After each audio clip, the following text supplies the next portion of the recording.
One of Einstein's biggest regrets was signing a letter that led to the first nuclear weapons, an individual who undoubtedly has ties to Vegapunk thanks to his tongue sticking out and the fact he was a natural-born genius. But the thing about those nuclear weapons is that they use the elements plutonium and uranium, names which might just tie to the ancient weapons Pluton and Uranus. Pluton was said to be a ship capable of destroying an entire island, and while that weapon is under Wano right now, we did see an island get destroyed with a weapon from the sky, one called the Mother Flame, or Mother Frame if you read the official. There's been a lot of talk about whether this could actually be the ancient weapon Uranus, and I think there's going to at least be some kind of connection between the two. But given that it was called Vegapunk's invention, I think this situation is going to mirror the Manhattan Project. This is what led to the first nuclear weapons being created and unfortunately used, and this project started at least in small part because Einstein signed that letter, even though he didn't work on the project directly. But when you think of Manhattan, you may fairly think of New York,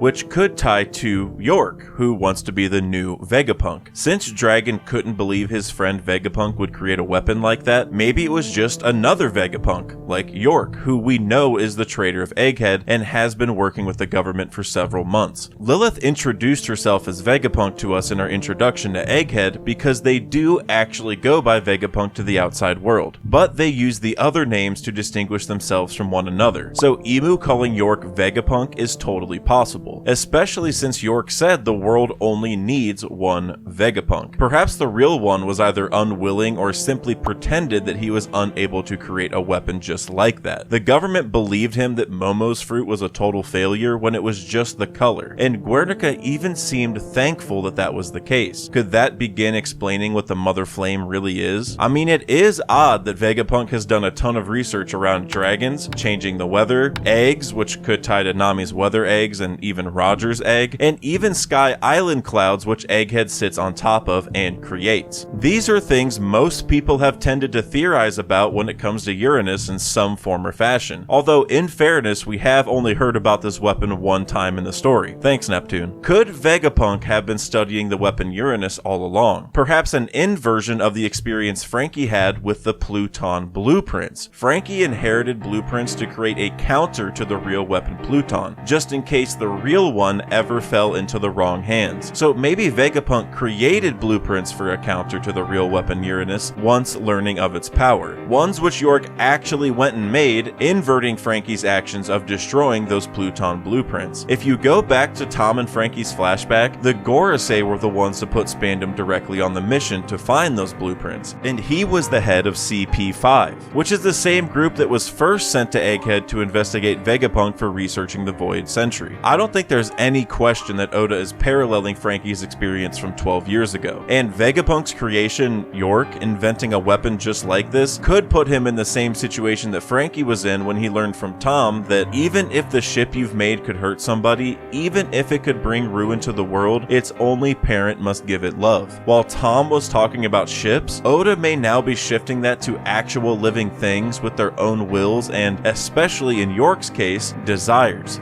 and how Vegapunk response to that is going to say a lot about his character. But the ultimate question still is, what is the actual Mother Flame? Well, as I said earlier, it may be the same situation as Pluton's blueprints, where the original creator made them in fear of the wrong side getting the real one. So I kind of expect these weapons to be like the knockoff version of the original thing, or at least what the creator thought the ancient weapons would be like, because I, like many people, believe the ancient weapons are all living things. So we then have to wonder what Uranus actually is. And what I would consider the most common denominator across most Uranus theories that I've heard so far is Roger's egg. And I think it's a very valid take, because during the Ed War, Shiki said that he knew Roger was aware of the location of an ancient weapon. Roger had not met Odin yet or visited Wano by this point, so Uranus is kind of a safe default, although it's not confirmed. And the egg has always been kind of an ominous thing since nobody has commented on it, but we have seen other important important eggs in the story. I mean, Egghead itself is literally a giant egg, one which controls the weather, and Nami has used tons of weather eggs in her attacks before. After Roger and Shiki talked about the weapon, a big storm came through that allowed Roger to escape.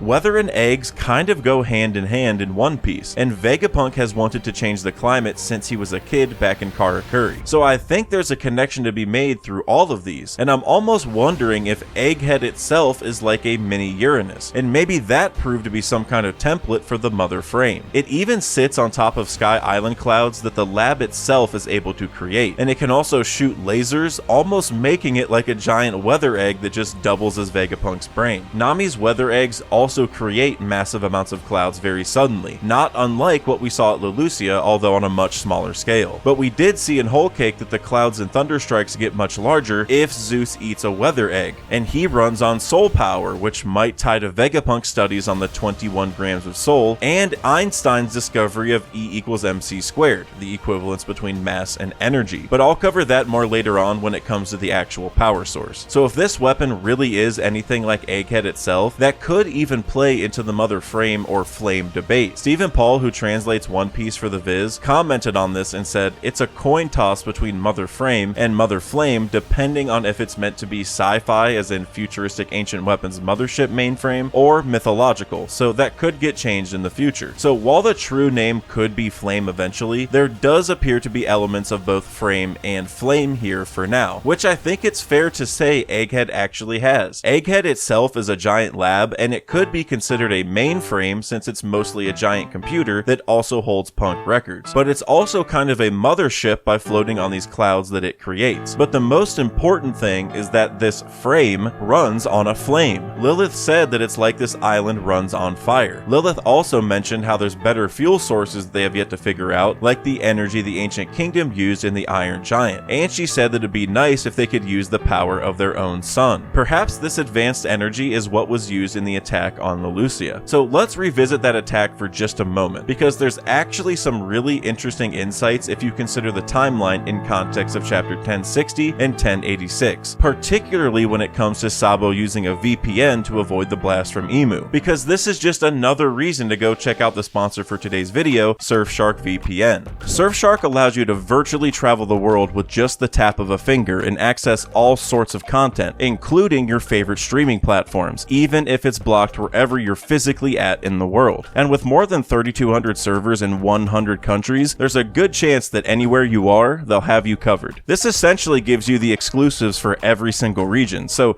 even if you're someone who just feels like they're running out of things to watch, changing locations may give you access to shows you never even knew existed. And as One Piece fans, we should know how important it really is to keep certain information out of the hands of the wrong people, like your location, your browsing history, and your personal details, for example. And a virtual private network like Surfshark works by covering that all up and encrypting it so that no one goes snooping around who shouldn't be able to. I've been using Surfshark myself for a while now, and it's pretty nice having the same VPN on all of my devices. The best part though is that you can use the link down below, enter promo code DAXSAKE for an exclusive offer and get 3 extra months free. And with a 30-day money-back guarantee, you really have nothing to lose. Thanks again to Surfshark for sponsoring, but let's get back to the video. Their discussion in chapter 1086 occurred a few days before the attack in 1060, and we know that because they referenced Leloucia rebelling a few days beforehand. So when Emu told them to attack Leloucia, it was days before Sabo ever made that call. That's why in chapter 1060, the Gorosei said Sabo was an unlucky man, or that it was simply fate. The reason Emu said close proximity was the reason for the attack was probably just because they reasoned Sabo would go to the nearest rebelling country for help after taking the YouTube thumbnail arrow attack. You could say Emu predicted the future here, but whether it was actual future sight or just solid deductive reasoning remains to be seen. But the reason these discussions matter is because we have somewhat of a timeline. It was a few days between Emu telling them to use the weapon and it actually being used at Leloucia. That either means the weapon moves very slowly or it takes a while to set up, either of which could be why Saturn requested Emu's patience in the meantime. That kind of reminds me of Nami's weather attacks by itself, because those do take some time to set up usually, especially early on with the heat balls and cool balls. And they even had time to run away after Zeus ate the weather egg because he was charging up. And just the sheer aesthetic of bringing in a storm all of a sudden when nobody was expecting it is exactly Nami's whole MO. So I think there has to be a tie between these two. So what I'm almost imagining at this point is just a giant weather egg riding on a cloud over to Lelucia, and then hatching like Nami's weather eggs, thus creating the giant attack, but all on a way bigger scale than anything we've seen so far. Almost making these eggs, or mother frame, like an actual nuke, and maybe the clouds just carry it over before it hatches. And that's where York gets even more interesting. While her name may tie to New York and thus the Manhattan Project to some degree, L's and R's can also be swapped in Japanese. Her name could also be looked at as yolk, like an egg yolk. And it sounds kinda corny, but the power source of an egg is the yolk, and the power source of Egghead is that flame, or what Lilith wanted to upgrade to a sun, meaning York, or yolk in this example, could be responsible for the power of the mother flame. Like I mentioned earlier, the only nuclear weapons very unfortunately ever used in real combat use plutonium and uranium, and in between those elements on the periodic table is Neptunium, which clearly ties to Neptune, the Roman version of the Greek god Poseidon. Major shout out to 3Day from the last arc for posting about this like a year ago. Oda is clearly drawing on these as well, but Neptunium wasn't used in any type of explosives. That was only the other two. So where the creator of Pluton's blueprints designed a weapon to counter the real one, Vegapunk probably did the same for Uranus, but York just got a hold of that, which shouldn't be hard to believe since they hook up to the same brain. Vegapunk left tons of stuff at his lab in Baltimore which Frankie found, and Vegapunk probably had no reason to doubt York until recently. She even said it's hard to keep track of all of us Vegapunks. Where Frankie decided to destroy those blueprints, York may have decided to act on them. York supposedly encompasses Vegapunk's desire, and for some reason she even seems confident that this will make her a celestial dragon. But they don't seem like a group that takes in new members very often if you ask me. If Frankie did give up those blueprints back in Ennie's lobby, then surely that weapon would have been made because Vegapunk exists, someone who was name dropped by Kobe right after Ennie's lobby concluded. Having that weapon around during Marineford or just during the time skip probably would have ruined the Great Pirate Era, which was the Gorisei's goal. But now they have something just as good. The same thing, but probably from the sky. They don't need Vegapunk, York, or any of them anymore. And maybe we even see the mother frame itself come to Egghead at some point. Maybe that's the thing that shocks the world. It would be really fitting if York learned just how big of a mistake she really made by facing her weapon head on. But this could also be a good chance to show how impressive Vegapunk is. He has gotten clowned on for a lot of this arc, either by Bonnie's de-aging, or just the Seraphims and one of his clones turning against him, but this could be his Tom moment and a chance for him to reveal some crazy stuff that we haven't seen yet. But then we have to talk about the mother frame's power source and how it can create an attack to that degree. And it ties back to what I said earlier about Zeus, who powered up Nami's weather eggs, and her attacks in general now that he's imbued into the Climattact. If Einstein figured out the equivalence between mass and energy, and Vegapunk studied the 21 grams of soul, then perhaps the soul is key to this advanced level of power. And maybe this can even tie back to the Cypher Pole agents that were getting kidnapped. If York had actually been behind this project from the very beginning, then there has to be a good reason she's been keeping all these agents held hostage. Perhaps they have a role in creating this new energy source to begin with. Where Zeus uses Big Mom's soul power that he himself is created with, maybe York uses the same thing in the Mother Flame, literally converting the 21 grams of someone's soul into power that can take out an island. We know that your soul's a real thing in One Piece because of Brook. When he died, we saw his soul as basically a little cloud that came back to his body, and now he's able to move his skeleton like it's a normal body, which, as much as I love him, should not really be possible without organs and muscles. His will alone is moving his body around, much like how Big Mom put people's souls into inanimate objects to give them life. Now, she used more lifespan than the actual 21 grams of soul, at least I would argue, but it mostly ends up to the same result. We have seen in One Piece that will, or ambition, or haki is the strongest force there is. This experiment could be a good way to see how everyone's soul has a ton of power in it that they're capable of tapping into, but the goats are the only ones who actually do so. York might have captured these Cypher Pole agents knowing that even if they're lower ranked members, their soul could still emit enormous power if converted to energy. I wouldn't be surprised surprised if Vegapunk did figure this out back in the day, but he refused to use it ever again. He may have done some unruly things for the government before, but he does have standards, like when he kicked Caesar out of Punk Hazard, and the fact that Dragon stood up for him has to stand for something. Vegapunk may have discovered how strong souls were, but chose not to use it since you would have to kill somebody, so he opted to continue searching for the Ancient Kingdom's power source instead, or just something else that was safer. And then maybe York was like, well, if you're not going to use it, then I will. Being the Frankie role model that Vegapunk is, I'm sure he's experienced situations like this before, where his weapons are being misused or he got some kind of unintended result. Maybe not quite with weapons of mass destruction, but he will probably know how to respond in a situation like this better than anyone else. So I suspect he will react more like Tom than like Frankie. If the mother frame ends up being used at Egghead, or even if Saturn simply proves to not welcome York into the Celestial Dragons, it could provide an awesome opportunity for Vegapunk to teach York the same thing that Frankie learned. Even if you make a weapon that can destroy the world, you're the one who gave them life. She can't stop loving her creations even if they get used back on her. She brought it into this world and she needs to own up to it. And earlier I talked about Vegapunk's studies into dragons, whether it's Kaido and his fruit that became Momo's duplicate, or the one we saw in Punk Hazard. And dragons tend to hatch from eggs in many types of fiction. So my guess for Uranus, right now at least, is that it was in Roger's egg, but has since hatched, and we will meet them eventually. And I suspect it would end up being some type of dragon, although I do use that loosely because this is Oda we're talking about, so it could be kinda goofy. And the interesting thing about dragons is that they create flame clouds, which are stable enough to walk on, kind of like Sky Island clouds, which Egghead is able to create. This kind of builds this connection between eggs, dragons, and weather even further. I mean, even Kaido was able to control the weather a little bit by bringing in storm clouds and creating wind attacks. But this also might hint that Vegapunk has been to a Sky Island before where he learned to make them, and maybe that's another hint that he's actually been studying Uranus for a long time. Maybe he learned a long time ago that he can't control the real Uranus, nor can anybody else other than the chosen one, whoever that is, and he set out to make a counter just in case the wrong person got a hold of Uranus. Literally the same situation as Pluton's blueprints, but from this era. He's a man who wanted to control the weather since he was a kid, and if he ever heard there was a creature able to do that, surely he would have been intrigued by it. We already know he was studying the Ancient Kingdom and he was friends with Clover, so what better time is there to find someone who knows a thing or two about Uranus? Maybe he thought he was doing the world's research by designing a counter for that ancient weapon, and that's why he literally couldn't work with Dragon. He thought he was on a bigger mission, one that he needed money to figure out, only to have his design fall into the wrong hands as he worried about all along. But this could be a good time for the real Uranus to reveal themselves, I think, because Vivi is back in the fold. And now many people, including myself, have talked about Uranus being revealed in Elbaf, but this idea I think is pretty good, because I've heard many times that Vivi is going to be the one to control Uranus because of what we saw in Alabasta, when she kept yelling to the town and finally made it rain, or at least it seemed that way. And if she is actually Uranus, or the conduit for Uranus, however you want to describe it, now is the perfect time for this all to happen. Vivi is with Morgans, who knows about the events of Egghead, and I doubt he would want to miss the scoop as it happens. So perhaps Vivi pulls up, calls out for help like Shirahoshi did, and then we see the real Uranus pull up and help everyone out, even if Vivi doesn't know she has any connection to this thing. Maybe the real Uranus even counters the mother frame if it does come to Egghead, resulting in a complete inversion of what was meant to happen, since the new one was meant to counter the original. This could even be why Imu wants Vivi to begin with. There could be a romantic element there, but it could also just be that Imu knows Vivi controls Uranus. Now that Imu has the mother frame at their disposal, then stopping the real Uranus is the next logical step. And I think it's interesting to speculate on what kind of parallels Oda could be creating with the Ancient Kingdom. He's basically tapping into the same taboos that they did, like duplicating devil fruits or using the green blood to mimic the same effect, and this whole video discussed how he may have been basically recreating an ancient weapon. So is Vegapunk creating the same mistakes that the Ancient Kingdom did, flying a little too close to the sun and letting these powers fall into the wrong hands? Which would make sense since the Ancient Kingdom was supposedly even more advanced than Egghead. One of their allied races, being the Shandorians, were even from the moon, where there were high-tech automata just waiting for a power source. Of course, Enel filled that role this time with his devil fruit, but with all the discussion we've had on power sources lately, maybe Vegapunk has some type of connection to them from the past. I mean, Dr. Tsukimi, who made the 4 automata that befriended Enel first, made them on Karakuri Island, where Dr. Vegapunk is from. Also, the space pirate pirate's flag is literally in the same shape as Vegapunk's head. This all reminds me of the Kardashev scale big time, which kind of ranks civilizations based on their ability to consume or access energy. A Type 1 civilization can access all energy available on its own planet, a Type 2 can directly consume energy of a star, which all suns are stars, and a Type 3 is one that can capture all the energy from its own galaxy. Maybe Vegapunk is close to advancing civilization in a similar way to the ancient kingdom, and Emu is here to put a stop to it. I wonder if Vegapunk is from a family of geniuses who walk the world into the fate that we now call the Void Century by taking things a little too far. Just like how nuclear weapons proved to be Einstein's biggest regret, perhaps all of this research will prove to be Vegapunk's biggest regret as well. Unfortunately, carrying the will and repeating the history of his ancestors to some degree. And this could be how Blackbeard enters the fold. The very last thing we saw at Egghead was one of his ships pulling up to the island, and maybe we'll get a small taste of what happened 800 years ago. Whoever Emu is, or Mu I suppose, may have taken advantage of the ancient kingdom's tech in the same way they're taking advantage of Vegapunk's today. And now maybe Blackbeard is about to do the same thing, creating a three-way conflict between him, Emu, and Luffy that I just can't wait to see. But that's it for this video, guys. Special thanks again to Surfshark for sponsoring the video. Make sure to use my link below for an exclusive offer from them and 3 extra months free. And until next time, later.